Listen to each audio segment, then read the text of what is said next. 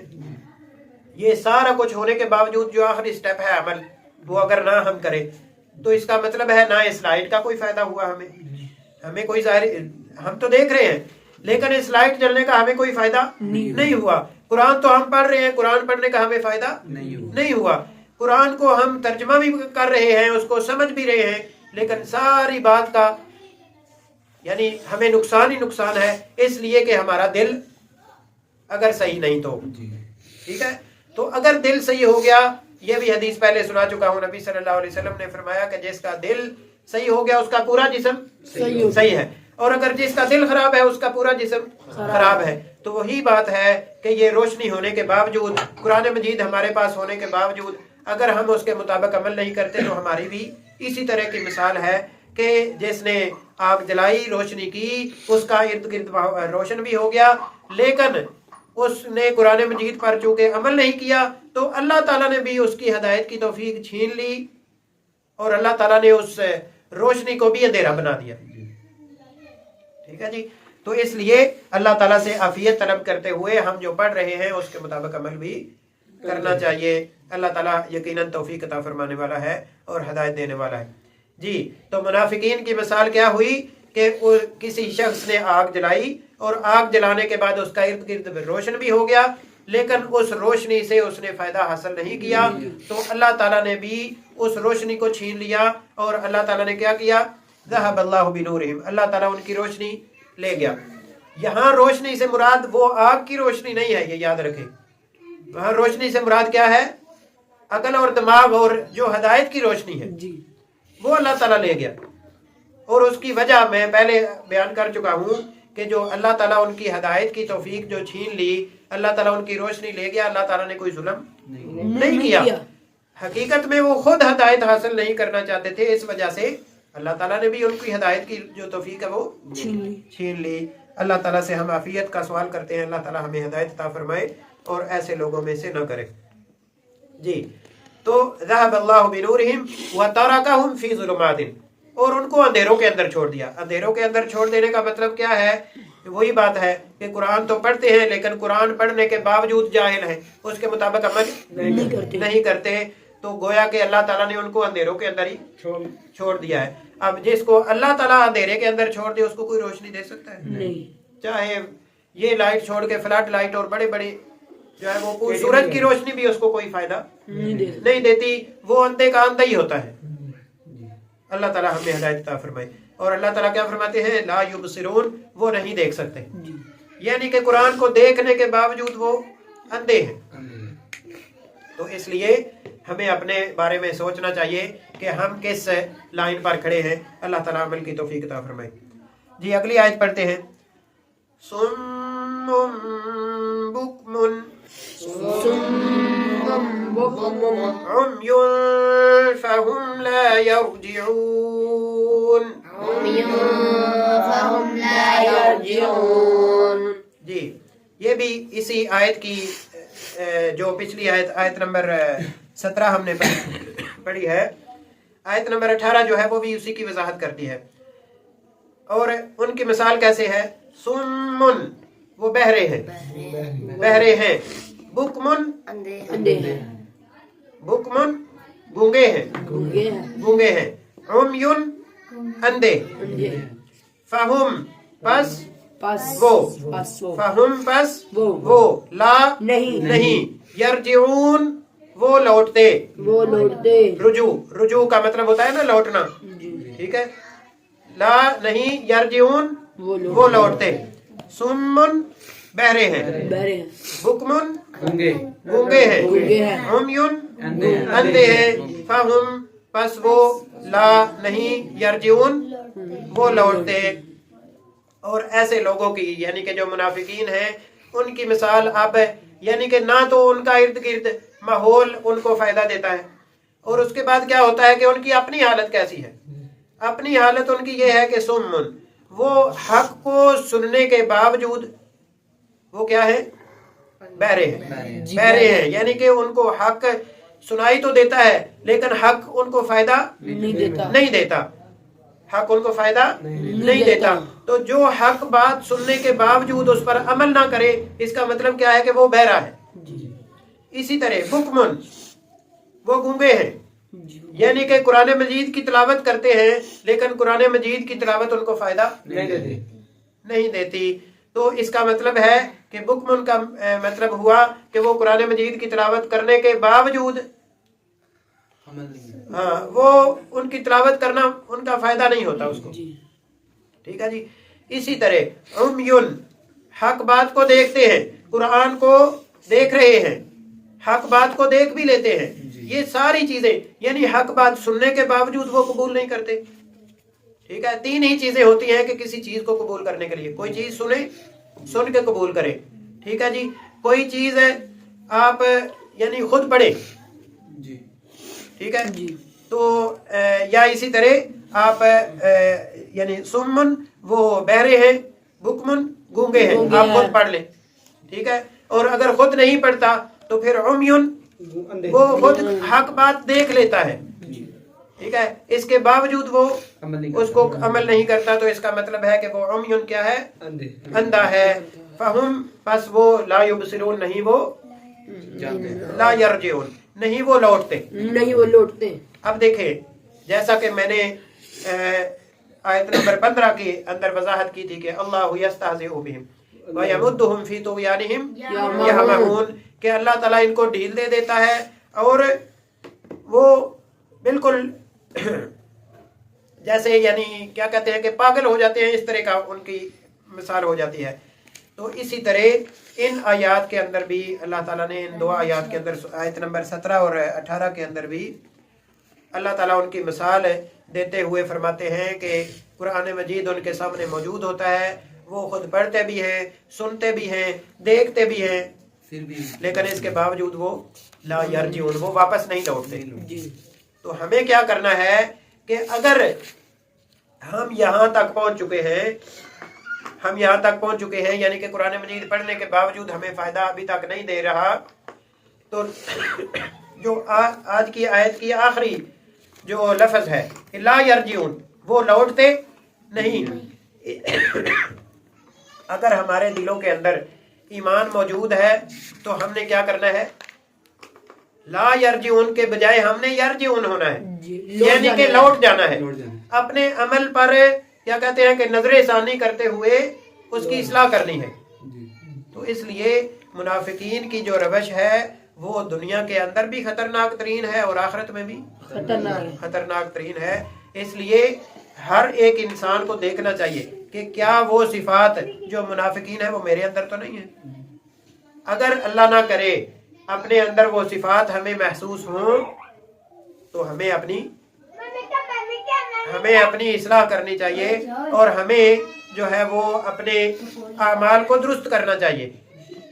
اس لیے اگر اللہ نہ کرے ایسی صفات کسی کے اندر موجود ہوں تو آج کے سبق سننے کے بعد لا یرجعون کی بجائے اس کو یرجعون کی صفت اپنے اندر جو ہے وہ پیدا کرنی چاہیے کہ قرآن مجید کو پڑھ کے، قرآن مجید کو سن کے، قرآن مجید کو دیکھ کے، سمجھ کے، اس کے باوجود اگر عمل نہ کریں تو پھر منافقین کی صف کے اندر شامل ہوں گے۔ اور اگر اللہ کی توفیق سے عمل کی کوئی رمق جاگ گئی، ٹھیک ہے، عمل کی کوئی یعنی کوشش شروع ہو گئی، تو اس کا مطلب ہے کہ ہمارے دلوں کے اندر ایمان موجود ہے۔ الحمدللہ اللہ تعالیٰ سے ہم سوال کرتے ہیں کہ اللہ تعالیٰ ہمارے ایمان کو کے اندر مزید اضافہ فرمائے اور ہمیں قرآن کو سمجھ کر اس کے مطابق عمل کی توفیق عطا فرمائے، تاکہ ہم دنیا اور آخرت میں کامیاب لوگوں کی صف کے اندر اللہ کی رحمت سے، اللہ کی توفیق سے شامل ہو سکے۔ یقیناً اللہ تعالیٰ ہی ہدایت عطا فرمانے والا ہے۔ السلام علیکم ورحمۃ اللہ وبرکاتہ۔